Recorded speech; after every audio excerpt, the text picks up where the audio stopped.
என் அருகே அமர்ந்து என்னிடத்திலே உரை நிகழ்த்திய போதும் பிரம்மாண்டமான மாநாடு என்றும் நினைத்து கூட பார்க்கவில்லை என்றும் இனி இப்படி ஒரு மாநாட்டை யாரும் நடத்த முடியுமா என்றும்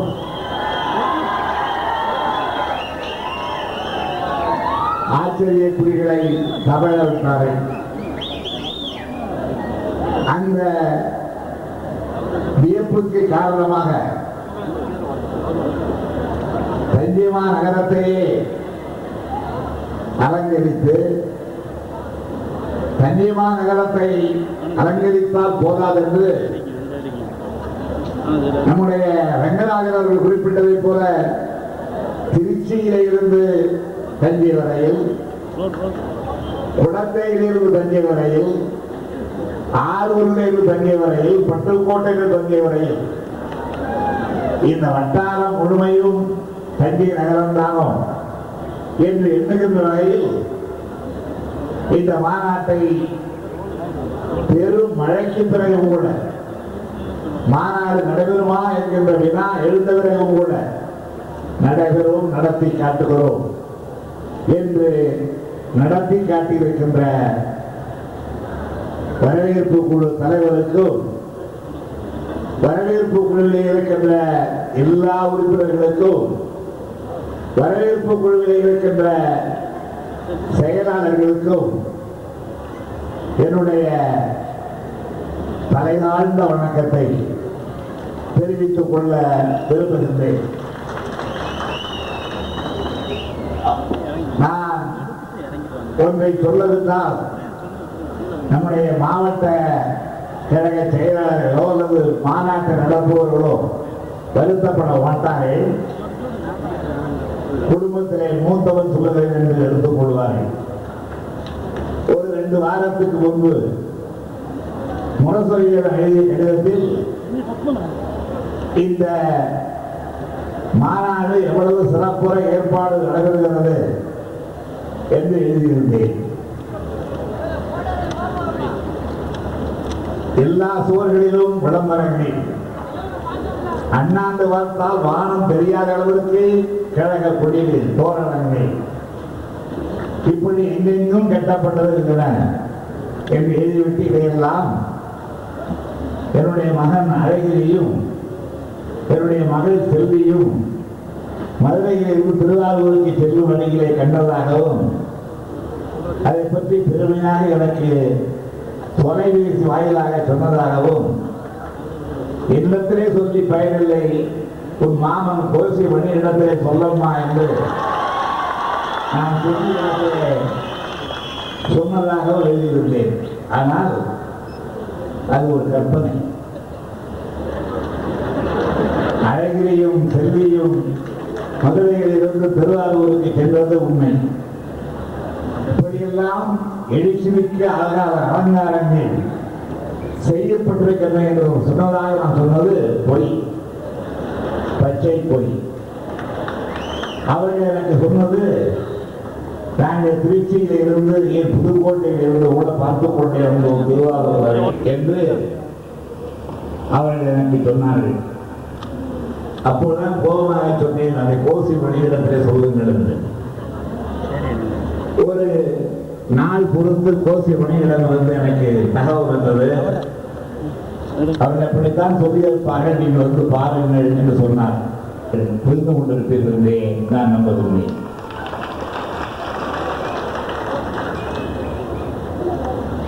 நான் இவையெல்லாம் நடக்காது என்ற கருத்திலே சொல்லவில்லை. என்ன இருந்தாலும் கோசி மணி என்னை விட, பேராசிரியரை விட, இந்த மேடையிலே அமர்ந்திருக்கின்ற எல்லா தலைவர்களை விட,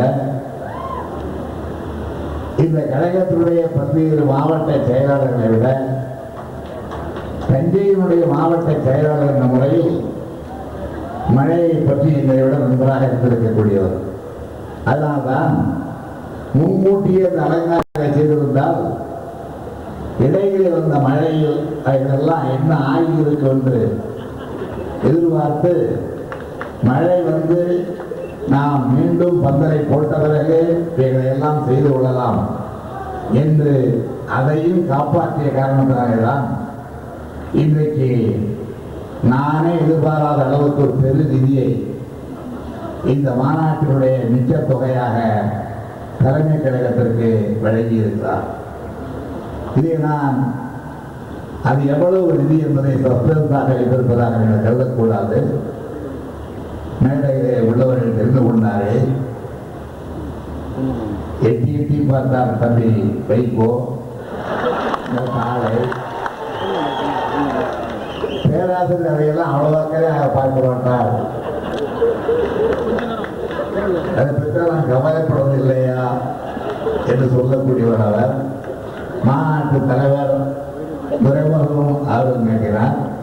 நம்முடைய தமிழ்நாடு காங்கிரஸ் தலைவர் தம்பி வாசன் அவர்களும் அவர் தாளை பார்த்தார்.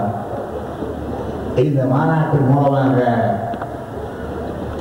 ஆகியிருக்கின்ற வசூலில் செலவு போக என்னிடத்தில் 1,00,00,000 ரூபாயை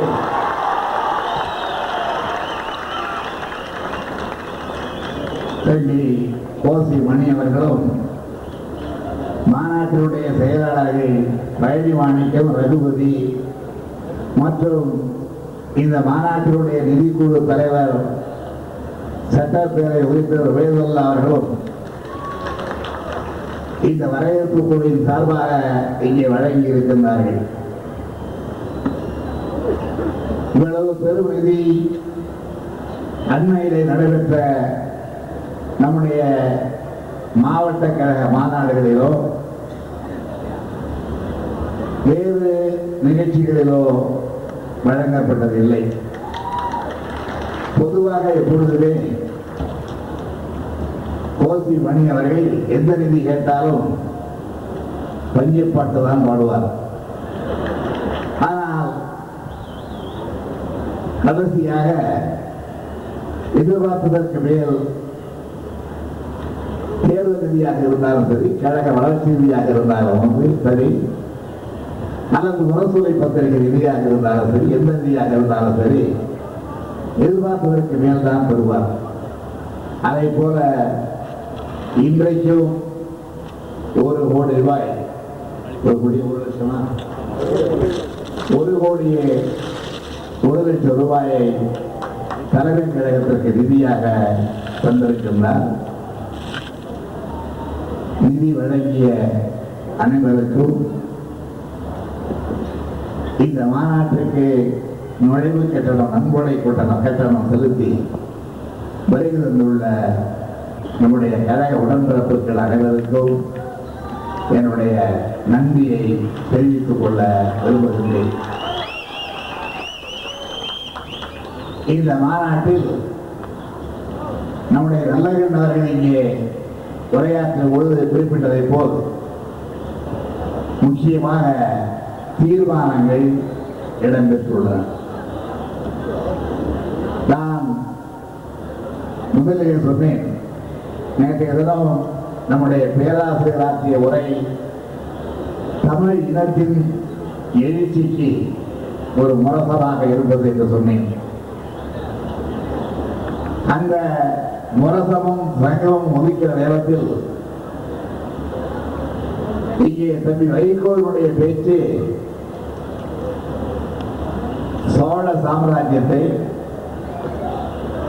தமிழர்களுடைய நன்னினத்தை, இன எழுச்சியை, தமிழகத்திலே நடைபெற்ற போர்களை, அந்த போர்க்களங்களில் வீரதீரத்தை காட்டிய வெற்றி வேந்தர்களை, விஜயாலய சோழன் போன்றவர்களை எல்லாம் இங்கே இதுவே கொண்டு நிறுத்தி அவர் ஆற்றிய உரையும் இறுதியாக அப்படிப்பட்ட தமிழ் நிலம் இன்றைக்கு எத்தகைய ஆட்சியின் கீழ் அவலத்திற்கு உள்ளாகி இருக்கிறது என்பதையும் விவரித்தார். அந்த மைய கருத்து தான் வேறு வேறு கோணங்களில் திராவிட முன்னேற்ற கழக தோழர்களால் உடன்பிறப்புகளால் இங்கே எடுத்துச் சொல்லப்பட்டது. தோழமை கட்சியுடைய தலைவர்களால் இங்கே சுட்டிக்காட்டப்பட்டது. தனி வைகோலுடைய அதே நடையிலே அவர்களை பேசாவிட்டாலும் கூட அந்த நடையை அவர்கள் பின்பற்றாவிட்டாலும் கூட இந்த கருத்துக்கள் தான் நேற்றைய தினம் முழக்கமிட்ட பேராசிரியருடைய உரையிலும் இன்றைக்கு காலையில் இருந்து முழங்கிய பல அணிகளின் செயலாளர்களுடைய உரையிலும் பிற்பகலிலே இடைவுரையாற்றிய தம்பி ஸ்டாலினுடைய உரையிலும் அதற்கு பிறகு உரையாற்றிய வீறு கொண்ட விரிவுரையாளர்களுடைய உரையிலும் நேற்றைய தினம் முழுக்கமாக உணர்ச்சி பூங்க தலைமையோடு தந்த தம்பி துரைமுருகனுடைய உரையிலும் பழிச்சிட்டதை எதிரொலித்ததை நீங்கள் எல்லாம் கண்டீர்கள், கேட்டீர்கள்.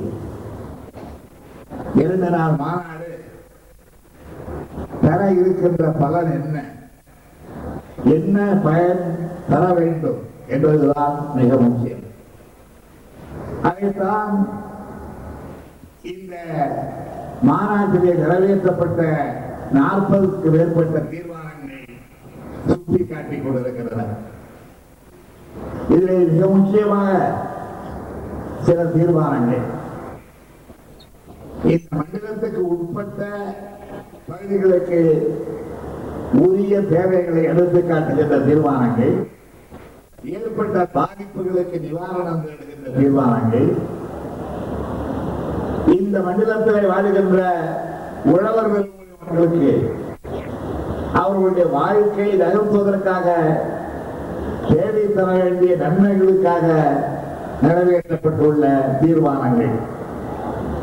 இவைகளை அண்மையில் அகில இந்திய அளவில் இந்த மாநிலம் பெற வேண்டிய உரிமைகள், அரசியல் சட்டத்தை அதற்காக ஆய்ந்து திருத்த வேண்டிய கடமைகள், அந்த கடமைக்கு மத்தியில் இருக்கின்ற அரசு இணங்கி அதை விரைவுபடுத்த வேண்டிய நிலைமைகள், இவைகளையெல்லாம் எடுத்துரைக்கின்ற தீர்மானங்கள். குறிப்பாக மாநில சுயாட்சி இது நேற்றல்ல, 1974ஆம் ஆண்டு தமிழக சட்டமன்றத்தில்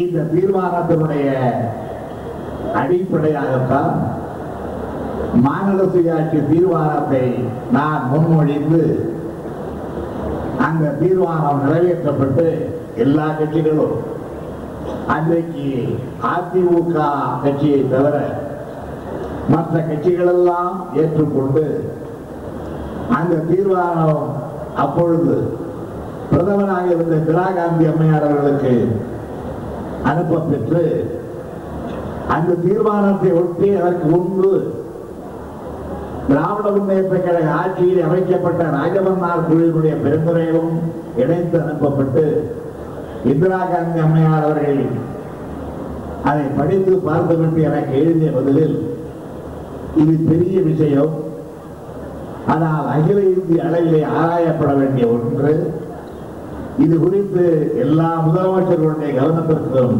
கொண்டு சென்று விவாதிப்போம் என்று ஆறுதலாக நம்பிக்கை ஊட்டக்கூடிய அளவிற்கு ஒரு கடிதம் எழுதியிருந்தார்கள்.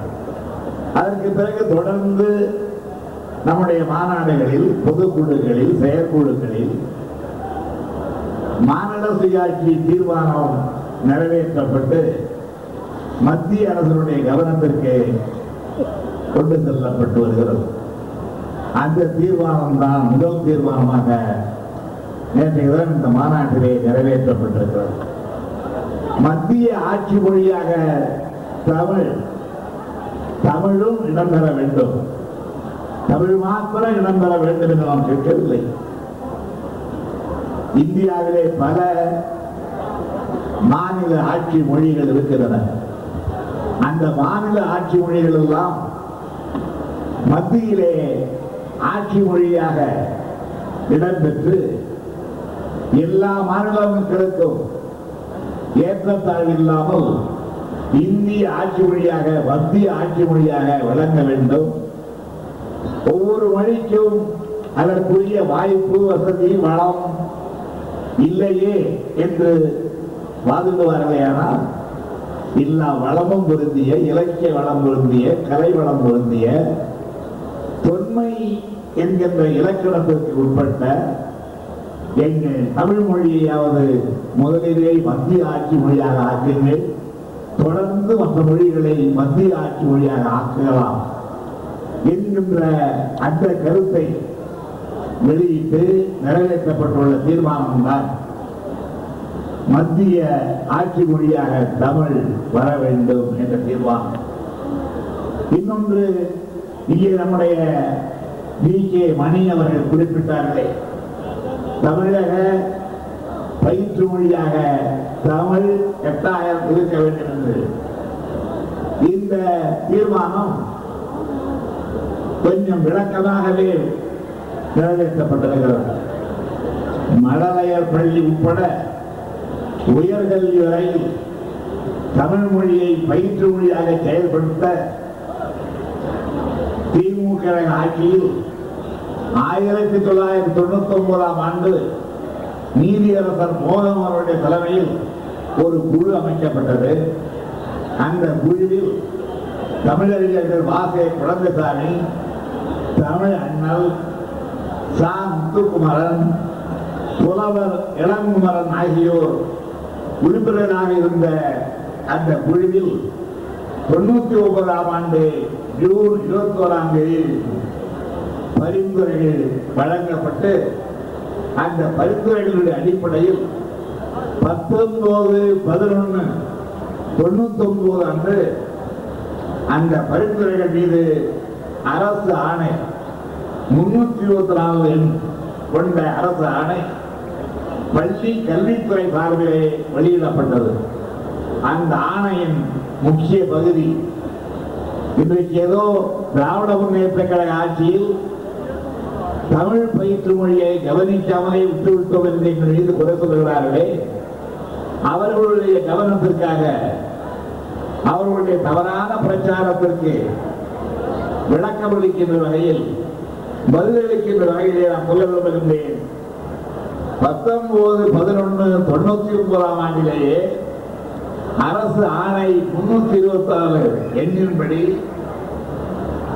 என்ன வெளியிடப்பட்டிருக்கிறது தெரியுமா? அந்த ஆணையில் அனைத்து பள்ளிகளிலும், மெட்ரிகுலேஷன் பள்ளிகள், மாநில அரசு மற்றும் அரசு நிதி உதவி பெறும் பள்ளிகள் மற்றும் அரசு நிதி உதவி பெறாத ஏற்படுத்தப்பட்ட பள்ளிகள் அனைத்திலும் தமிழ் அல்லது தாய்மொழியே முதல் மொழியாக பயிற்றுவிக்கப்பட வேண்டும். முதல் வகுப்பில் இருந்து 5ஆம் வகுப்பு வரை அனைத்து மெட்ரிகுலேஷன் மற்றும் மாநில அரசு பாடமுறை பின்பற்றும் பள்ளிகளில் தமிழ் அல்லது தாய்மொழி மட்டுமே பயிற்று மொழியாக இருக்க வேண்டும். 3 ஆண்டு காலத்திற்குள் அனைத்து பள்ளிகளிலும் 1 முதல் 5 வகுப்புகளிலும் 1 முதல் 5 வகுப்புகளில் தமிழ் அல்லது தாய்மொழியை பயிற்று மொழியாக மாற்றி அமைக்க வேண்டும். 2001 ஆண்டு முதல் முதல் வகுப்பில் தமிழ் அல்லது தாய்மொழியை பயிற்று மொழியாக இருக்க வேண்டும். படிப்படியாக மேல் வகுப்புகளுக்கும் பயிற்று மொழி மாற்றம் செய்யப்பட வேண்டும். மெட்ரிகுலேஷன் வாரிய விதிகளில் ஆங்கிலத்தோடு தமிழ் மற்றும் தாய்மொழியும் பயிற்று மொழியாக சேர்க்கப்படும். இதற்கான மெட்ரிகுலேஷன் பள்ளிகளின் விதிகளுக்கு திருத்தங்கள் தனியாக வெளியிடப்பட்டோம். இதுதான் 99 ஆண்டு நவம்பர் திங்கள் 19 நாள் கழக அரசு வெளியிட்ட அரசு ஆணை எண் 324. இதை எதிர்த்து தமிழ்நாடு மெட்ரிகுலேஷன் பள்ளிகள் சங்கம், தமிழ்நாடு மழலையர் மற்றும் தொடக்கப்பள்ளிகள் போராட்டம் நடத்தி 99ஆம் ஆண்டு டிசம்பர் மாதம் உயர் நீதிமன்றத்தில் வழக்கு தொடர்ந்தார்கள். அந்த வழக்கில் கழக அரசுடைய இந்த ஆணைக்கு சாதகமாக தீர்ப்பு வந்தது. ஆனால் அவர்கள் அந்த தீர்ப்பை எதிர்த்து உச்ச நீதிமன்றத்திற்கு சென்றார்கள். திராவிட முன்னேற்ற கழக ஆட்சி தேர்தலிலே வெற்றி வாய்ப்பை இழந்தது. அதனால் தொடர முடியவில்லை. தொடர முடியாத காரணத்தால் உச்ச நீதிமன்றத்துக்கு சென்ற அந்த வழக்கையும் சந்திக்கின்ற வாய்ப்பு நமக்கு இல்லாமல் போயிற்று. அந்த வாய்ப்பு புதிய ஆட்சிக்கு, அதிமுக ஆட்சிக்கு கிடைத்தது. ஆனால் கிடைத்ததை அவர்கள் பயன்படுத்திக் கொள்ளவில்லை. இன்னமும் உச்ச நீதிமன்றத்திலே அந்த வழக்கு இருக்கிறது, நடைபெறுகிறது சொல்ல மாட்டேன். அது கிடப்பிலே போடப்பட்டு கிடக்கிறது.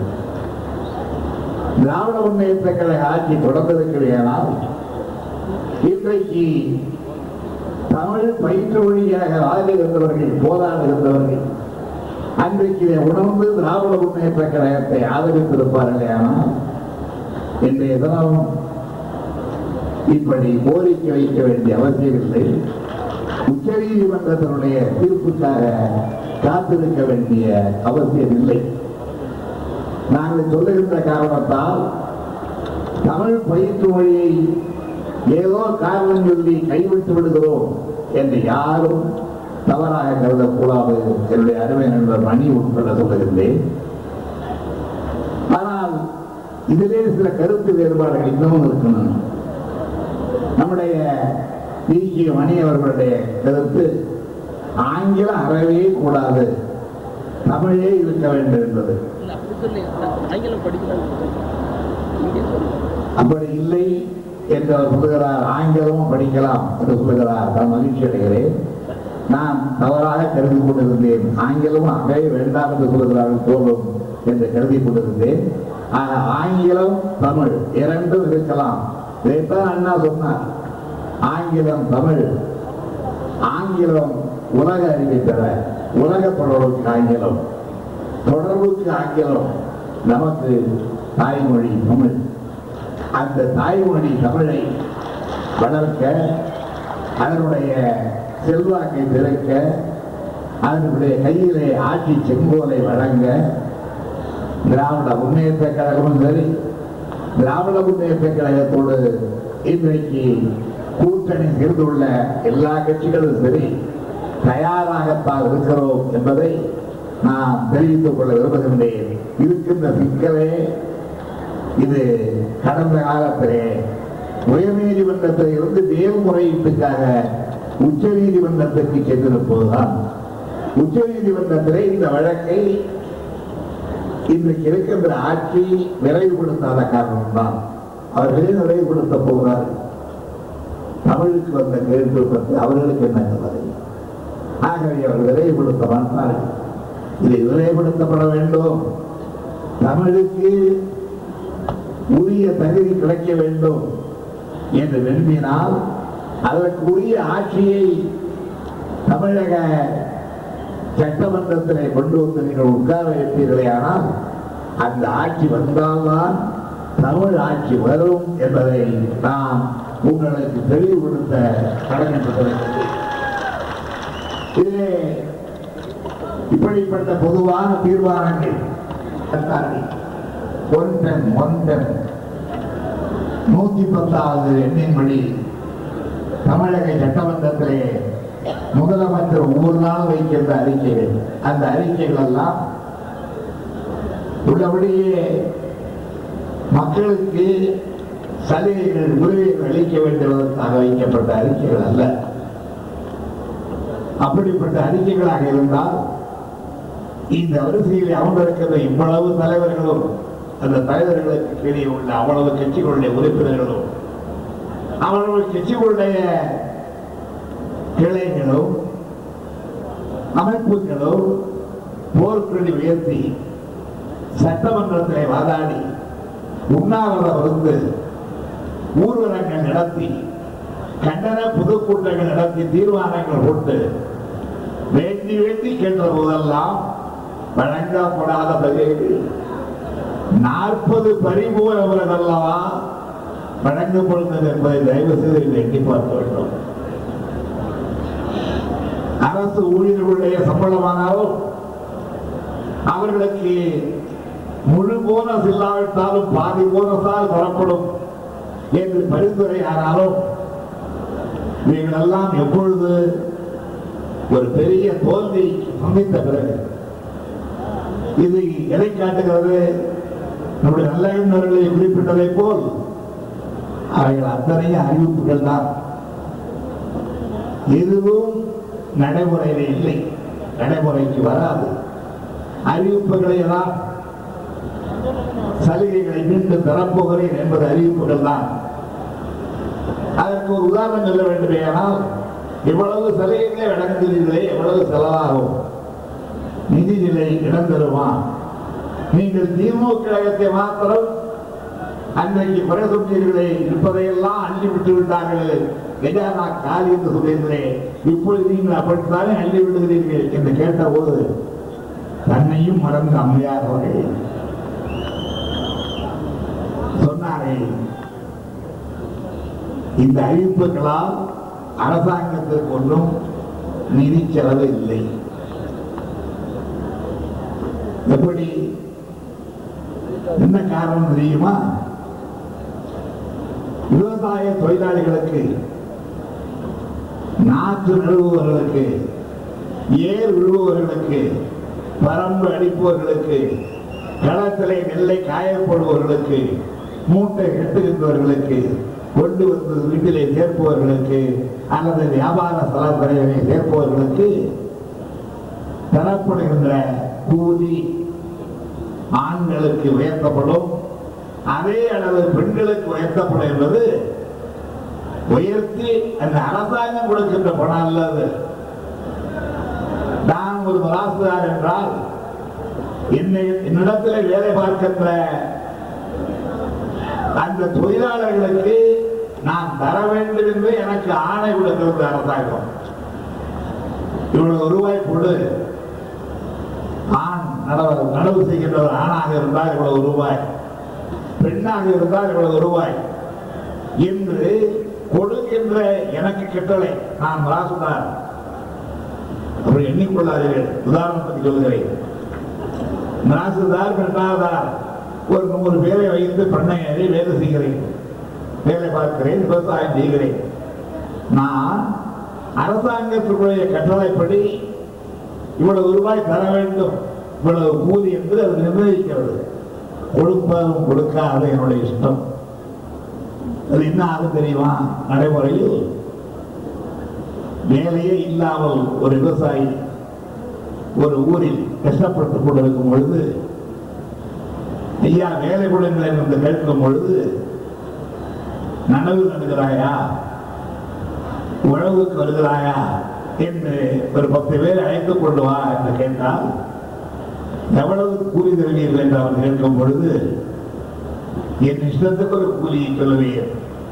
அவர்கள் சொல்லுவார்கள், இல்லை அரசாங்கமே இவ்வளவு கூலி கொடுக்கலாம் என்று சொல்லியிருக்கிறதே என்று சொன்னால், அப்படியானால் அரசாங்கத்திலேயே போ என்று சொல்ல அவருக்கு உரிமை உண்டு. இதைத்தான் யாரோ கொடுப்பதற்கு கோலப்பன் கமிட்டியினுடைய சிபாரசை நான் ஏற்றுக்கொள்கிறேன் என்று ஜெயலலிதா சொல்லியிருப்பது அரசாங்க பணத்தினுடைய செலவு அல்ல.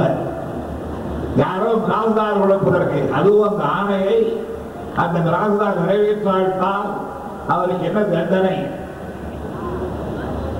அதற்கு என்ன வழிவகை, இதெல்லாம் கிடையாது. ஏதோ 10ஆம் பொருளில் இன்றைக்கு சட்டசபையிலே 110 ஒரு அறிக்கை, மக்களை காப்பாற்றுவதற்கு தான் தான் அவதாரம் எடுப்பதை போல ஒரு தோற்றம். இது வரப்போகின்ற சட்டமன்ற தேர்தலை எதிர்பார்த்து நடத்தப்படுகின்ற நாடகமே அல்லாமல் வேறல்ல.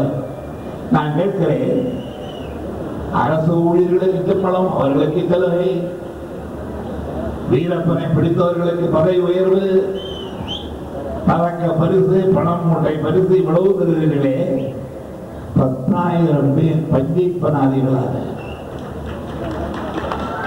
சாலை பணியாளர்கள், மக்கள் பணியாளர்கள் ஒரு 13,000 பேர், 10,000 பேர் சாலை பணியாளர்கள். நீங்கள் ஆட்சிக்கு வந்த மறுநாளே வேலை இருந்த வீட்டுக்கு விரட்டப்பட்டார்களே, இதுவரையிலே அவர்களை 40 பேர் செத்து சுண்ணாம்பாகிவிட்டார்களே. மிச்சம் இருப்பவர்களும் அப்படி ஆகாமல் இருக்க அவர்கள் பக்கம் உங்களுடைய கருணை கண் திரும்பியது உண்டா? இல்லை. அதை ஒட்டி ஒரு தீர்மானம் திமுக ஆட்சி நடந்த போது 97ஆம் ஆண்டு சாலை பணியாளர்களாக 10,000 பேர் நியமிக்கப்பட்டார்கள். 2001 ஜெயலலிதா ஆட்சிக்கு வந்ததும் ஒரே நாளில் இந்த 10,000 பேரையும் பணிகளில் நீக்கிவிட்டார். இதன் காரணமாக பல பேர் தற்கொலை செய்து கொண்டு மாண்டார்கள். தமிழ்நாடு நிர்வாக தீர்ப்பாயத்தில் இது குறித்து வழக்கு தொடரப்பட்டது. தீர்ப்பாயம் தயாரித்தது. அரசு கொள்கை முடிவெடுத்து 10,000 பேரை நீக்கம் செய்துள்ளது. எனவே அரசின் உத்தரவை ரத்து செய்ய முடியாது என்றாலும் இவர்களுக்கு 6 மாத சம்பளம் தர வேண்டும் என்று தீர்ப்பாயம் கூறியது. அதை எதிர்த்து சாலை பணியாளர்கள் சென்னை உயர்நீதிமன்றத்திலே மேல்முறையீடு செய்தார்கள். நீதிபதிகள் மிஸ்ரா, இப்ராஹிம் கலிபுல்லா ஆகியோருக்கு வழக்கை தயாரித்து 8/9/2004 தீர்ப்பளித்தார்கள். என்ன தீர்ப்பு?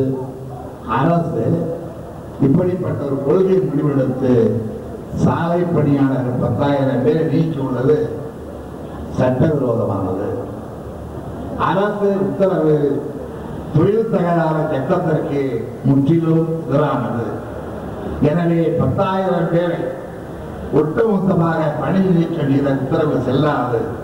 அதை ரத்து செய்கிறோம். அரசின் இந்த செயல் கடும் கண்டனத்துக்கு உரியது. இப்படி ஒரு தீர்ப்பை உயர் நீதிமன்றம் வழங்கியதும் அதற்கு கட்டுப்படவில்லை. இவர்கள் எப்பொழுது கட்டுப்படுவார்கள்? ராமச்சந்திரா கல்லூரியை திமுக ஆட்சி காலத்தில் எடுத்துக்கொண்டோம். பிறகு அதிமுக ஆட்சி வந்தது. திமுக ஆட்சி தோல்வியுற்று வந்தவுடனே ராமச்சந்திரா கல்லூரியின் நிர்வாகிகள் உயர் நீதிமன்றத்திற்கு சென்றார்கள். உயர் நீதிமன்றம் கல்லூரியை சர்க்கார் ராமச்சந்திரா கல்லூரி நிர்வாகிகளுக்கு திருப்பி தர வேண்டும் என்று நீதிமன்றம் தீர்ப்பளித்தது. தீர்ப்பளித்த அடுத்த மணி நேரம் கேபினட் கூடியது. அந்த தீர்ப்பை ஏற்றுக்கொண்டு கல்லூரியை ராமச்சந்திராவுக்கு திருப்பி தந்து விட்டார்கள். இவர்கள் அப்போது அப்பீலுக்கு போகவில்லை. உச்ச நீதிமன்றத்திற்கு அப்பீலுக்கு போகவில்லை. அரசு எடுத்துக்கொண்ட மருத்துவக் கல்லூரியை, அந்த மருத்துவமனையை திருப்பி தர உயர் நீதிமன்றம் உத்தரவிட்டதும் காத்துக் கொண்டு இருந்தவர்கள் உடனடியாக இந்த எடுத்துக்கொள் என்று அந்த நிர்வாகத்தவர்களை ஒப்படைத்து விட்டார்கள். இப்பொழுது உயர் நீதிமன்றம் 10,000 பேருக்கு அவன் பசி நீங்க, அவன் பட்டினி போக, அவன் 40 பேர் பாடையை விட்டாரே, அந்த பாதகத்தை தடுக்க அவர்களை வேலைக்கு எடுத்துக்கொள் என்று சொன்ன உடனே அப்படியா சொல்லிவிட்டு எடுத்துக் கொள்வோம் என்று சொல்லவில்லை. என்ன ராமச்சந்திரா கல்லூரியா? அவன் என்ன ரகசியமாக 40 கோடி 30 கோடி கொடுக்கலாமா? சாலை பணியாளர்கள் இல்லை. ஆகவே சாலை பணியாளர்களை வேலைக்கு எடுத்துக்கொள்ள வேண்டும், அவர்களுக்கு பழைய பாக்கியையும் தர வேண்டும் என்று உயர் நீதிமன்றம் உத்தரவிட்டது. அதை எதிர்த்து உச்ச நீதிமன்றத்திற்கு சென்றிருக்கிறார்கள். நாளைக்கே கூட அந்த வழக்கை திரும்ப பெற்றுக்கொண்டு இவர்களை மீண்டும் வேலைக்கு சேர்க்கலாம். நாங்கள் இந்த தீர்மானத்தை போட்டுவிட்டு சும்மா இருக்க போவதில்லை. நான் என்னை பொறுத்தவரையில் நம்முடைய தோழமை கட்சி தலைவர்களை எல்லாம் கேட்டுக்கொள்கிறேன். இதை நாம் சும்மா விட்டுவிடக் கூடாது. வருகிற 19ஆம் தேதி என்று நாம் வேறொரு விஷயத்துக்காக கூட இருக்கிறோம். வேறொரு விஷயம் என்றால் யாரும் சந்தேகப்பட வேண்டியதில்லை. இடைத்தேர்தலை பற்றி யோசிப்பதற்காக காஞ்சிபுரம் கும்மிழிப்பூண்டியிலே நடைபெற இருக்கின்ற இடைத்தேர்தல். அந்த இடைத்தேர்தலில் நாம் நம்முடைய அணுகுமுறை என்ன முடிவெடுப்பது என்பதை பற்றி அவர்களை எல்லாம் கலந்து பேச 19ஆம் தேதி காலையிலே 10:30 மணிக்கு கூட இருக்கிறோம் சென்னையிலே. அப்பொழுது நான் அவர்களை எல்லாம் கேட்டுக்கொள்வேன், இப்பொழுதே அச்சாரமாக கேட்டுக்கொள்கிறேன். இந்த சாலை பணியாளர்களுக்காக நாம் தோழமை கட்சிகளின் சார்பில் ஒரு போராட்டம் நடத்தியே ஆக வேண்டும். அது மறியல் போராட்டமாக இருக்கலாம், நாம் சிறை செல்லும் போராட்டமாக இருக்கலாம். எவ்வளவு நாளைக்கு அந்த சாலை பணியாளர்கள் வேலை இல்லாமல் போய் சாலைகளே ஊர்வலங்கள் போய் கொண்டிருப்பார்கள்? எவ்வளவு நாளைக்கு அவர்கள் உண்ணாவிரதம் இருப்பார்கள்? எவ்வளவு நாளைக்கு கோரிக்கைகளை கொடுத்துக் கொண்டிருப்பார்கள்? எவ்வளவு நாளைக்கு நம்முடைய ஒவ்வொரு கட்சி தலைவர்களுடைய வீட்டு வாசல் உண்டு ஏக்கம் பார்வையோடு ஏதும் எங்களை செய்ய மாட்டீர்களா, எங்களை கவனிக்க மாட்டீர்களா என்று கேட்டுக் கொண்டிருப்பார்கள். அவர்களுடைய துயரத்தை துடைக்க நாம் இந்த சர்க்காருக்கு, நெய்நடுத அரசுக்கு, நம்முடைய தோழமை கட்சிகளின் சார்பாக அவர்களுடைய அனுமதி பெற்றுக்கொண்டு வருகிற 19ஆம் தேதி என்ற ஒரு போராட்டத்தை அறிவிப்பதற்கு அந்த கூட்டத்தை நாம் பயன்படுத்த வேண்டும் என்று அவர்களை கேட்டுக்கொள்கின்றேன். அந்த போராட்டத்திலே நாம் அனைவருமே, தலைவர்கள் அனைவருமே ஈடுபடக்கூடிய அளவுக்கு அந்த 10,000 பேருக்காக நம்மை நாம் அர்ப்பணிப்போம். இது என்ன தமிழை பயிற்று மொழியாக்குகின்ற தீர்மானமா? அகில இந்தியாவிலே இந்தியாவுடைய ஆட்சி மொழியாக தமிழை ஆக்குகின்ற தீர்மானமா? அவ்வளவு பெரிய தீர்மானம் அல்ல. இதற்காக ஒரு போராட்டம் தேவையாக என்றால் நாம் நினைப்பதை போல் அல்ல, அவர்களெல்லாம் அப்படி நினைக்க வேண்டும். ஒரு 10,000 பேருக்கு பணியை திரும்ப தருவதிலே என்ன ஆகிவிட போகிறது? இந்த 1000 கோடியா 2000 கோடியா செலவாகிவிட போகிறது? வேண்டுமென்றே திராவிட முன்னேற்ற கழக ஆட்சியிலே 10,000 பேருக்கு வேலை கொடுத்தோம். வேலை இல்லா திண்டாட்டத்தை நீக்க, வேலை வாய்ப்புகளை பெருக்க இருக்கின்ற வழிகளிலே ஒன்றாக 10,000 பேருக்கு வேலை கொடுத்தோம். இவர்கள் எண்ணிக்கொண்டிருக்கிறார்களாம் 10,000 பேர் திமுக இல்லை, 10,000 பேர் அதிமுக எத்தனை பேர் இருக்கிறவர்கள் எனக்கு தெரியும். அவர்களே இன்றைக்கு ஒன்றை சகித்துக் கொண்டிருக்கிறார். அவர்களுக்கு சேர்த்துத்தான் நாங்கள் போராட வேண்டும் என்று சொல்லுகின்றோம். எனவே 19ஆம் தேதி அந்த முடிவும் எடுக்கப்பட்டு அறிவிக்கப்படும். அது அந்த போராட்டம் இந்த இடைத்தேர்தலுக்கு முன்பா அல்லது இடைத்தேர்தலுக்கு முடிந்தா என்பதைத்தான் அவர்களிடத்தில் யோசித்து இடைத்தேர்தலில் காஞ்சிபுரம் குமிழிப்பூண்டி என்ற இடத்துல முடிந்த பிறகு அந்த போராட்டத்தை நடத்தி அந்த 10,000 பேருடைய வாழ்விலும் ஒளிவிளக்கு ஏற்றி வைக்க இந்த அணி நிச்சயமாக பாடுபடும் என்பதை நான் இங்கே தெரிவித்துக் கொள்கின்றேன்.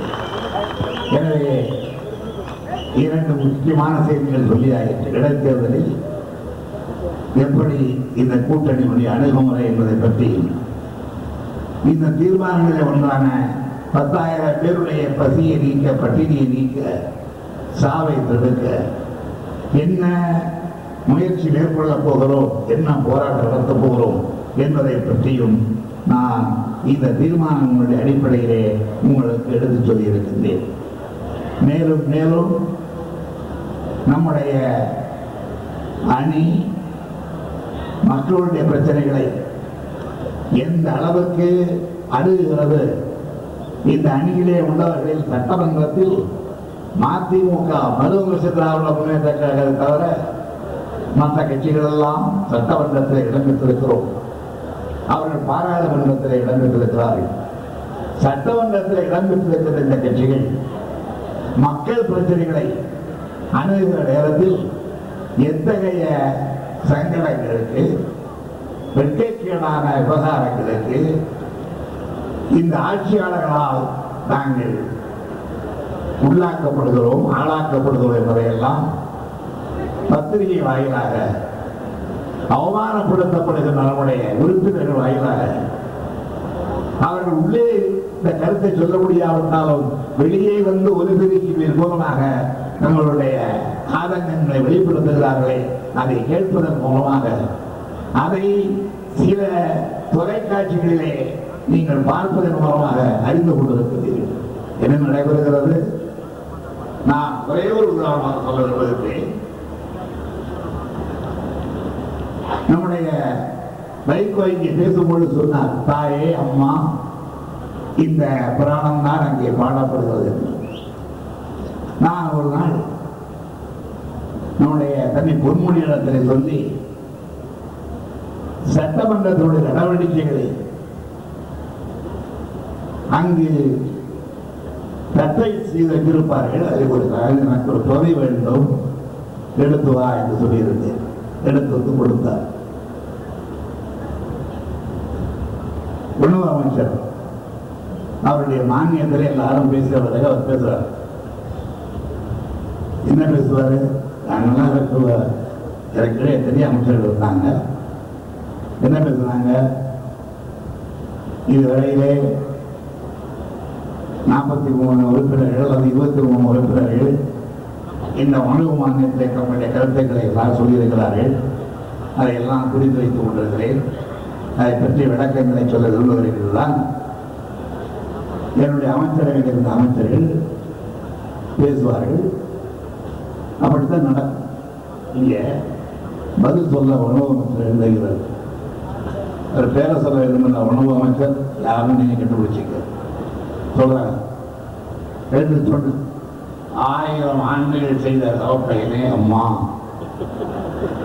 அறிவு திருவுருவே அம்மா, அன்புக்கு தாயகமே அம்மா, சூழ்ச்சி வரைகள் சுற்றி கிடந்தாலும் வீழ்ச்சி அறியாத வீர திருவடிவே அம்மா, கயவர்கள் எழுப்புகின்ற கனத்த தடையெல்லாம் காலடி படிக்கட்டாய் மாற்றுகின்ற காவியமே எங்கள் அம்மா, ஓய்வே அறியாமல் சுடர்கின்ற பூமியை போல் ஓய்வே இல்லாமல் உழைக்கின்ற லட்சிய தீபமே அம்மா, கொள்கையிலே கோபுரமே அம்மா, குணத்திலே பசுப்புண்ணே அம்மா, உள்ளத்தின் உறுதியிலே நாளையமே அம்மா, உடையாத வைரமே அம்மா. இந்த வைரமேங்கிறது கிண்டலா போட்டதா உண்மையா போட்டது தெரியல.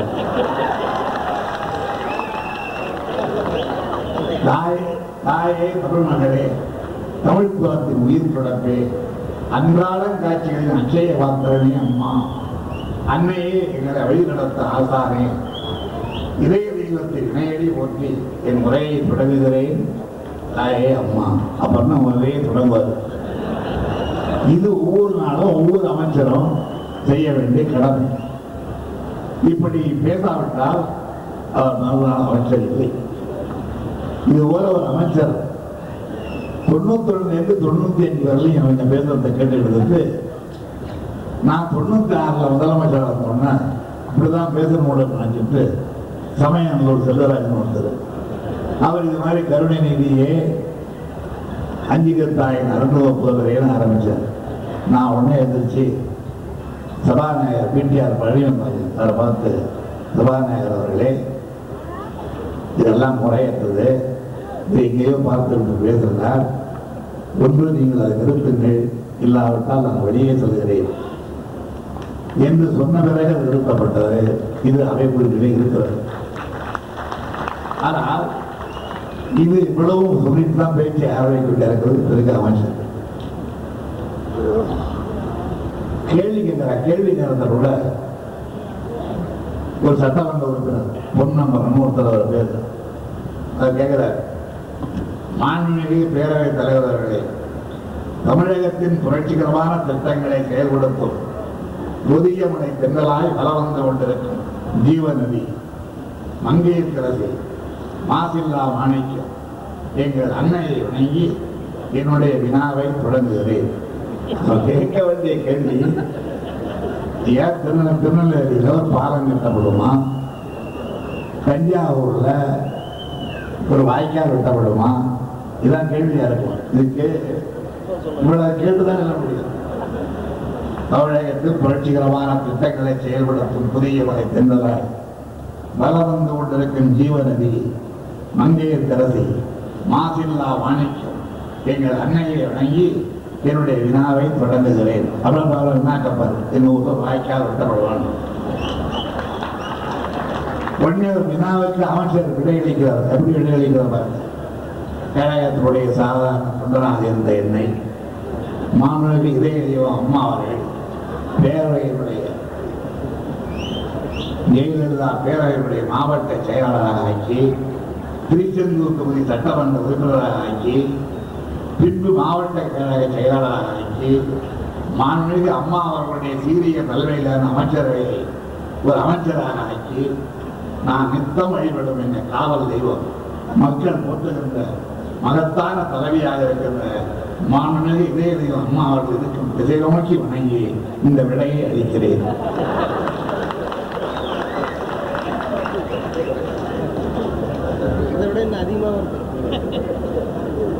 இப்படி சபை நடந்தா ஜனநாயக சபையா? இந்த அவையில் எதிர்கட்சி தலைவர்களை எல்லாம் எப்படியெல்லாம் பேசுகிறார் என்று காலையிலே பேசிய நம்முடைய தம்பி ஸ்டாலின் அவர்களும் குறிப்பிட்டார். இப்பொழுது பேசிய கட்சிகளின் தலைவர்களும் இங்கே குறிப்பிட்டார்கள். எஸ்ஆர்பி எஸ்ஆர் பாலசுப்ரமணியன் அவர் காங்கிரஸ் கட்சியுடைய மூத்த தலைவர்கள் ஒருத்தர், சட்டமன்ற காங்கிரஸ் கட்சியுடைய தலைவர். அவரை பற்றி முதலமைச்சர் சொல்றார், எஸ்ஆர்பியின் வாசகங்கள் நிதானம் இழந்த ஒருவரின் வாசகங்கள். நிலைதடுமாறி அவர் பேசுகிறார். 2001 நடைபெற்ற சட்டமன்ற தேர்தல் போது எஸ்ஆர்பி பிரச்சார வாகனத்தின் பின்னால் ஓடி வந்தவர். இது எஸ்ஆர்பி. கம்யூனிஸ்டுகள் நாள்தோறும் வாயிலிய விவசாய தொழிலாளர்களை பற்றி பேசுவார்கள். நான் சாம்பலாக வேண்டும் என்று சாபம் கொடுக்கின்ற குழாய் சண்டை கோமாளிகளுக்கு கூறிக்கொள்கிறேன். குழாய் சண்டை கோமாளிகள் புது புதாக வார்த்தைகள் வாசகங்கள். எஸ்ஆர்பி அநாகரிகமான அலுவலகத்தக்க விஷத்தை கெட்டியுள்ளார். போக்கிரித்தனமான பொய்களை புலம்புகிறார். ஒரு அவையில காமராஜர் இருந்த அவையில, பக்தவச்சலம் இருந்த அவையில, ராஜாஜி இருந்த அவையில, அண்ணா இருந்த அவையில, ஏன் எம்ஜிஆர் இருந்த அவையில, ஒரு நீண்ட கால கட்சியினுடைய தலைவரை பார்த்து, தியாகம் பண்ண ஒருத்தரை பார்த்து, ஒரு காங்கிரஸ் கட்சியுடைய தலைவரை பார்த்து போக்கிரித்தனமான பொய்களை புலம்புகிறார் என்று ஒரு முதலமைச்சர் பேசுகிறார். ஸ்டாலினை பார்த்து குட்டி தலைவர் அப்படிங்கிறார். ஒரு இந்தி நடிகர் இங்கே கடற்போல வந்து மீனவ மக்களும் ஏழை எளிய மக்களும் துன்பத்துக்கு ஆளான போது உதவிட வந்தார். விவேக் ஓபராய் அவரை பத்தி கேட்கிறாங்க ஒரு கேள்வி. அவருக்கு மணிதான் கேட்கிறாரு. அவருக்கு வந்து நீங்க வீடுகள் கிட்டுவதற்கான உதவிகளை இடங்களை தரவில்லை என்று குறைபட்டுக் கொண்டாரே, அதனால்தான் அவர் வேறு பாண்டிச்சேரிக்கு மாற்றிக்கொண்டு போய்விட்டார் சொல்லுகிறார்களே என்று சொல்லுகிறார். கேட்கிறார் மணி அவர்கள். அதற்கு என்ன பதில் தெரியுமா? இந்தி நடிகர் ஓபராய் நிவாரணப் பணிகள் ஆற்றியதாக விளம்பரம் செய்து கொள்வதுதான் குறியாக இருக்கிறார். அரசு செய்த உதவிகளை தான் செய்ததை போல விளம்பரம் செய்து கொண்டுள்ளார். இது எவ்வளவு பெரிய உண்மைக்கு மாறான செய்தி. அந்த பெனிஃபிஷரிஸ், அதாவது பயன்பெற்றவர்களுக்கு தெரியும் இது யார் செய்த உதவி என்று. ஆனால் முதலமைச்சர் இங்கே சட்டசபையில் நின்று கொண்டு விளம்பரம் செய்வதற்காகத்தான் விவேக் ஓபராய் இங்கே வந்திருக்கிறார் என்று கிண்டடிக்கிறார். எஸ்ஆர்பி 1.25 மணி நேரம் பேசுகிறார். ஆனால் விஷயம் எதுவுமே இல்லை. பெருங்காயம் இருந்த டப்பா என்று கூட தெரியவில்லை. இது வெறும் டப்பா, காரி டப்பா அவருக்கு என்பது அனுதாபம். ஒரு ஆம்பளை பார்த்து ஒரு பொம்பளை இது காலி டப்பா என்று சொல்வது நாகரிகமா? ஒரு முதலமைச்சருக்கு அழகா? கம்யூனிஸ்டுகள் வெற்றி வைத்து போராட்டம் நடத்துவார்கள். சலுகைகளை பெறும் பேராசைகள் செயல்படுகிறார்கள் கம்யூனிஸ்ட்ல வந்து. இன்னைக்கு நாட்டில் இருக்கிற உலகத்தில் இருக்கிற கட்சிகளில் ஒழுக்கத்திற்கு பெயர் போன கட்சிகளில் ஒன்று கம்யூனிஸ்ட் கட்சி என்று சொல்வதிலே இருவீர அபிப்பிராயம் இல்லை. அந்த கட்சியை பற்றி, அந்த கட்சியினுடைய சட்டமன்ற உறுப்பினர்களை பற்றி இவர்கள் பேராசைக்காரர்கள், குழாய் சட்டை கோமாளிகள், இவர்களுக்கு நான் பதிலே சொல்ல மாட்டேன். நாங்கள் சொல்வது மாத்திரமல்ல, எந்த அமைச்சரும் இவர்களை மதித்து பதில் சொல்ல தேவையில்லை என்று அகங்காரமான வார்த்தைகளை ஒருவர் பேசுகிறார் என்றால், அவர் நமக்கு முதலமைச்சராக ஆய்ந்திருக்கிறார் என்றால் எப்படிப்பட்ட கஷ்டம் தமிழனுக்கு ஏற்பட்டிருக்கிறது, தமிழ்நாட்டு மக்களுக்கு ஏற்பட்டிருக்கிறது என்பதை நீங்கள் சிந்தித்து பார்க்க வேண்டும் என்று கேட்டுக்கொள்கிறேன். ஒரு முறை சட்டமன்றத்திலே தன்மையாக சொல்கிறார், நீதிபதிகளை பற்றி சொல்கிறார். நீதிபதிகள்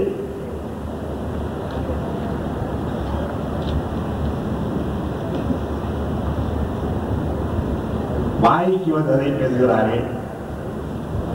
நீதிபதிகள் எதை வேண்டுமானாலும் பேசலாம் என்று பேசுகிறார்கள். நீதிபதிகள் மனம் போன மக்களெல்லாம் பேசுகிறார்கள் என்று நீதிபதிகளை குறை கூறுகிறார். ஏன் இப்படி குறை கூறுகிறார் என்றால், பல நீதிமன்ற தீர்ப்புகளில் இந்த அம்மையாரை பற்றிய கண்டனங்கள்.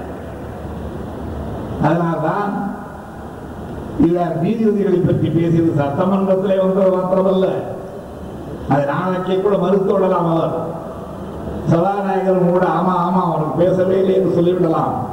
ஆனால் இவர் பேசிய மறுநாள் 5/2/2005 என்று தினத்தந்தி பத்திரிகையிலே அந்த மணி வாசகம் அப்படியே வெளிவந்திருக்கிறது. ஹைகோர்ட் நீதிபதியானாலும் எந்த நீதிபதியானாலும் அவர்களும் மனிதர்கள் தான், யாருக்கு தெரியாத ஒரு ரகசியம். அவர்களுக்கும் விருப்பு வெறுப்பு உள்ளது. பேசக்கூடாத எல்லாம் பேசுகிறார்கள். அவர்கள் வழங்கிய தீர்ப்பு குறித்து நாங்கள் பேசினால் கோர்ட் அவமதிப்பு நடவடிக்கை எடுக்கிறார்கள். அவர்கள் பேசுவதை வைத்து அதுதான் உண்மை, சட்டம் ஒழுங்கு சீரழிந்து விட்டது என்று சொல்லக்கூடாது. இதுபோல் அவர்கள் பேசியதை இந்த அவையிலே வைத்து பேசுவதே அபத்தம். நீதிபதிகளுடைய பேச்சு அபத்தமா? அதை சபையிலே சொல்வது அதை விட அபத்தம் என்று நீதிபதிகளை பற்றி இந்த அம்மையாத்திரத்தில் வச்சார்.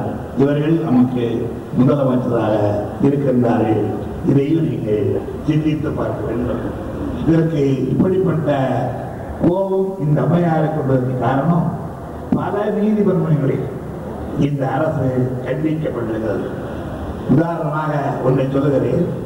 விழுப்புரத்தில் ஒரு நகராட்சி மன்றம், அந்த நகராட்சி மன்றம் பொறுப்புக்கு வந்து முதல் கூட்டம் நடைபெற்ற பொழுதே அது திராவிட முன்னேற்ற கழகத்தை தலைவர் நகராட்சி தலைவர் என்ற காரணத்தால் எதிர்கட்சிக்காக கலவரம் செய்து அது இழுத்து கூட்டப்படுகிறது.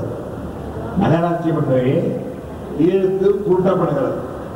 அதை பற்றி ஏறத்தாழ 2 ஆண்டு காலம் எவ்வளவோ மனுக்கள் கொடுத்தும், அதிகாரிகளை பார்த்தும், கவர்னரை தெரிவித்து புகார் வந்தும் யாரும் கவலைப்படவில்லை. வேறு வழி இல்லாமல் உயர் நீதிமன்றத்திலே அதை பற்றி ஒரு வழக்கு நடத்த போது உயர் நீதிமன்றம் வழங்கிய கருத்து என்ன தெரியுமா? தீர்ப்பளித்து விட்டு, வழக்கு போட்ட மனுதாரர்களுக்கு சாதகமாக தீர்ப்பளித்து விட்டு அந்த நகராட்சி மன்றத்தை திறந்து நடத்த வேண்டும் என்று தீர்ப்பளித்து விட்டு, அந்த தீர்ப்பினை சொன்ன கருத்துக்கள் மக்களால் தேர்ந்தெடுக்கப்பட்ட உறுப்பினர்களை கொண்ட நகர்மன்ற கூட்ட அரங்கத்தை கூட்டி சீல் வைத்தது சட்டவிரோதமாகும். அரசுக்கு பரந்த அதிகாரம் இருந்தாலும் தனது எல்லைக்குள் செயல்பட வேண்டும், எல்லை மீறி செயல்படக்கூடாது என்று சொன்னது மாத்திரமல்ல, அரசு எந்த கொள்கை முடிவு என்றாலும் எடுக்கலாம், அது கோர்ட்டு குறிக்கிறார்கள். ஆனால் இது எல்லை மீறி செயல்பட்டிருந்தால் அதில் தலையிட நீதித்துறை தயங்காது. முதலமைச்சர், பிரதமர் யாராக இருந்தாலும் சட்டத்துக்கு உட்பட்டு எல்லையை மீறாமல் செய்யப்பட்டால் கோர்ட் சட்டத்தை காப்பாற்ற தன் கடமையை செய்யும். மக்கள் மன்றத்தை கூட்டி சீல் வைக்க ஆணையருக்கு என்ன அதிகாரம் உள்ளது? எப்படி 2.5 ஆண்டு காலம் அந்த நகர்மன்ற கூட்ட அரங்கத்தை கூட்டி சீல் வைக்கப்பட்ட நிலை இருக்கலாம்? உடனடியாக அந்த சீல் அகற்றப்பட வேண்டும். நகர்மன்ற கூட்டத்தை கூட்ட நடவடிக்கை எடுக்க வேண்டும். இதை செய்ய தவறினால் ஆணையர் மீது கோர்ட் நடவடிக்கை எடுக்க வேண்டி வரும். ஆணை உத்தரவை உடனே வாபஸ் பெற வேண்டும். அவர் வாபஸ் பெறாவிட்டால் நாங்கள் உத்தரவு பிறப்பிக்க நேரிடும். இதை எச்சரிக்கையாக கொடுக்கிறேன். தமிழகத்தின் தலைமைச் செயலாளர் யார்? லட்சுமி பிரதேசனா? முதல்வருக்கு நல்ல ஆலோசனைகளை வழங்க வேண்டும் என்று தலைமைச் செயலாளர் கூறுங்கள். கூட்டத்தில் கூச்சல் குழப்ப இருந்தால் அதை சட்டப்படி அடக்க வேண்டியதை தவிர மன்றத்தையே கூட்டி வைக்கக்கூடாது. அது சட்டவிரோதம் என்று ஹைகோர்ட் 17/12/2004 இந்த தீர்ப்பு அளிக்கிறது. அதற்கு பிறகுதான் 2 ஆண்டு காலத்துக்கு பிறகு கூட்டப்பட்ட விழுப்புரம் நகராட்சி மன்றத்தினுடைய அந்த கட்டிடம் மன்றம் திறக்கப்பட்டு இப்பொழுது நகராட்சி மன்ற அலுவலர்கள் கூட்டங்கள் அங்கே நடைபெறுகிறது. இதே போலத்தான் இங்கே நன்றி வைகோ தருமபுரியிலே நடைபெற்ற கொடுமையை சொன்னார். அந்த கொடுமை நடைபெறும் பொழுது திராவிட முன்னேற்ற கழகத்தினுடைய ஆட்சி, அப்பொழுதுதான் ஜெயலலிதாவுக்கு நீதிமன்றத்திலே தண்டனை தரப்பட்டது. அந்த தண்டனை எதிர்த்துத்தான் ஊரில் உள்ள எல்லா பஸ்களையும் அதிமுக கொளுத்தினார்கள்.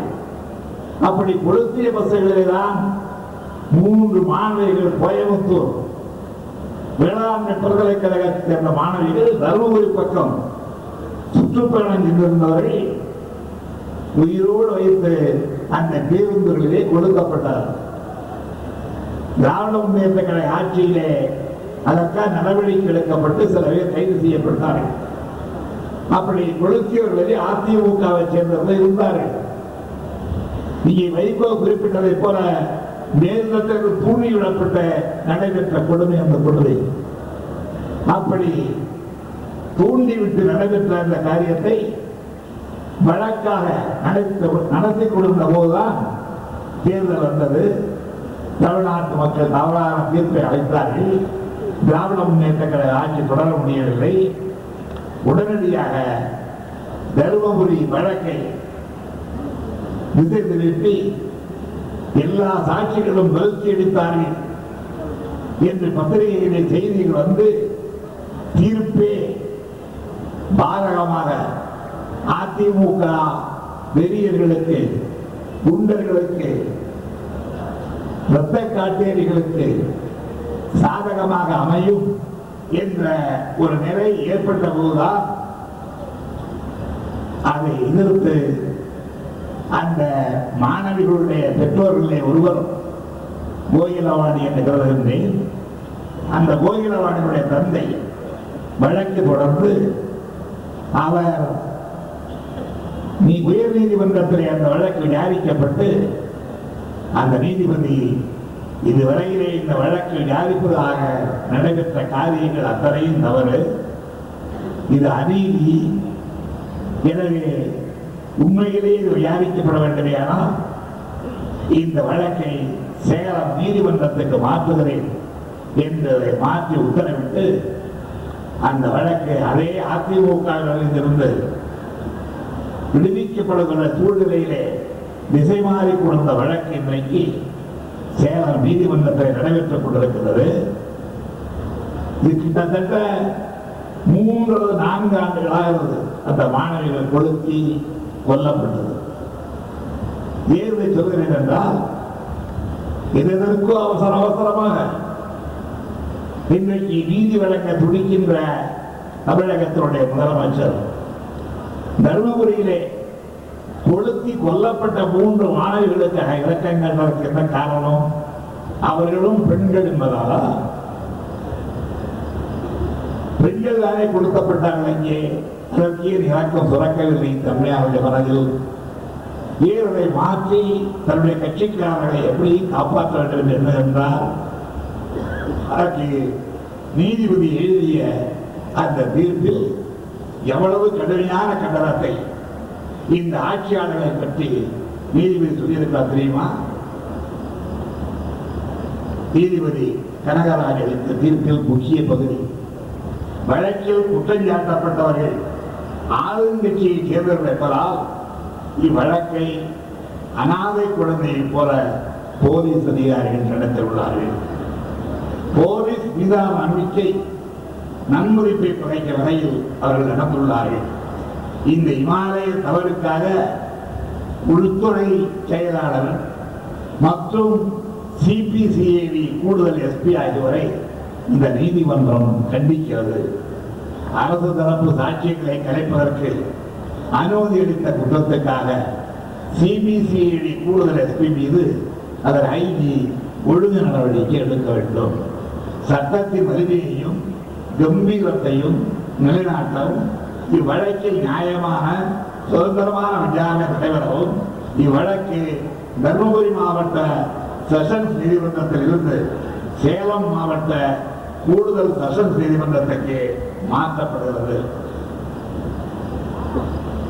தவறான சாட்சியை அளித்தது, பொய்யான அறிக்கையில் கையெழுத்திட்டது, வழக்கில் சம்பந்தப்பட்ட ஆதாரங்களை அழிக்க காரணமாக இருந்தது, குற்றவாளிகள் சட்டப்படி நடவடிக்கைகளுக்கு தப்பிக்க காரணமாக இருந்த போன்ற குற்றங்களுக்காக விருப்பாட்சிபுரம் கிராம நிர்வாக அலுவலர், கிராம உதவியாளர் ஆகியோர் மீது வழக்கு பதிவு செய்து நடவடிக்கை எடுக்க வேண்டும். அரசு அலுவலர் மீதான நம்பிக்கை குறைக்கும் வகையில் அவர்கள் நடந்து கொண்டது கீழ்த்தரமானது, வெட்கப்படக்கூடியது. இதற்கு பிறகும் வழக்கு நடைபெறவில்லை. அதற்கு பிறகு கோயிலாவணியின் தந்தை மீண்டும் சென்னை உயர்நீதிமன்றத்திலே அதை நினைவூட்டி ஒரு வழக்கு தொடர்கிறார். அதற்கு பிறகுதான் ஹைகோர்ட் உத்தரவிட்டு இப்பொழுது அந்த வழக்கு நடைபெற்றுக் கொண்டிருக்கிறது. ஆகவே நீதிபதியை தரக்குறைவாக பேசியது மாத்திரமல்ல, அவர்களுடைய நோக்கங்களுக்கு களங்கம் கற்பிப்பது மாத்திரமல்ல, அவருடைய வார்த்தைகளுக்கு உள்நோக்கம் கற்பிப்பது மாத்திரமல்ல, அவர்களால் சகித்துக் கொள்ள முடியாத அளவிற்கு நீதிக்கு புறம்பான காரியங்களையும் அரசின் சார்பில், அரசு அதிகாரிகள் சார்பில் இந்த ஆட்சியாளர்கள், குறிப்பாக ஆட்சிக்கு தலைமையேற்றிருக்கின்ற அம்மையார் ஜெயலலிதா அவர்கள் செய்து கொண்டிருக்கின்றார்கள். இந்த ஆட்சி நீடிக்கலாமா? இப்படிப்பட்ட ஒரு அணுகுமுறை எல்லா துறைகளிலும் இருக்கலாமா? இந்த அணுகுமுறை அரசை நீடிக்க விடலாமா? இந்த கேள்விக்கு பதிலை இந்த மாநாட்டிலே 2 நாள் கூடிய நாம் தயாரிக்க வேண்டும். அந்த பதில்தான் இந்த ஆட்சி அடுத்த தேர்தலிலே மீண்டும் நிலைநாட்டக்கூடாது என்ற பதிலாக அமைய வேண்டும். அதற்கான தயாரிப்பிலே நீங்கள் அனைவரும் ஈடுபட வேண்டும் என்று நான் கேட்டுக்கொள்கின்றேன். நேற்றைக்கு நம்முடைய பேராசிரியர் குறிப்பிட்டார், இனமான உணர்வோடு இந்த ஆட்சிக்கு விடைபெடுக்க, இந்த ஆட்சியினுடைய அவலங்களை மக்களுக்கு எடுத்துச் சொல்ல கூட்டணி கட்சியினுடைய தலைவர்கள், கூட்டணி கட்சியினுடைய செயலர்கள், திராவிட முன்னேற்ற கழகத்துடைய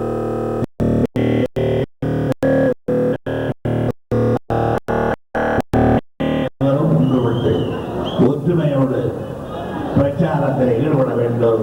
இன்னும் ஓராண்டு காலத்திற்கு நமக்கு அது பெரும் பணி. அந்த பணியை நிறைவேற்றுவோம், தமிழகத்திற்கு அணி சேர்ப்போம் என்று கேட்டுக்கொண்டு இந்த மாநாட்டை இவ்வளவு சிறப்பாக நடத்தி என்னை மகிழ்ச்சியிலே ஆழ்த்திய நம்முடைய தம்பி கோசிமணி அவர்களுக்கும் இந்த மாநாட்டினுடைய செயலாளர்களுக்கும் குறிப்பாக நம்முடைய மாநாட்டினுடைய செயலாளர்கள் பயணி மாணிக்கம் ரகுபதி ஆகியோருக்கும் மாநாட்டினுடைய நிதிக்குழு தலைவர் உபயதுல்லா அவர்களுக்கும் என்னுடைய நன்றியையும் வணக்கத்தையும் பாராட்டுதலையும் தெரிவித்துக் கொண்டு உங்கள் அனைவருக்கும் என்னுடைய வாழ்த்துக்களை தெரிவித்து விடைபெறுகிறேன். நன்றி, வணக்கம்.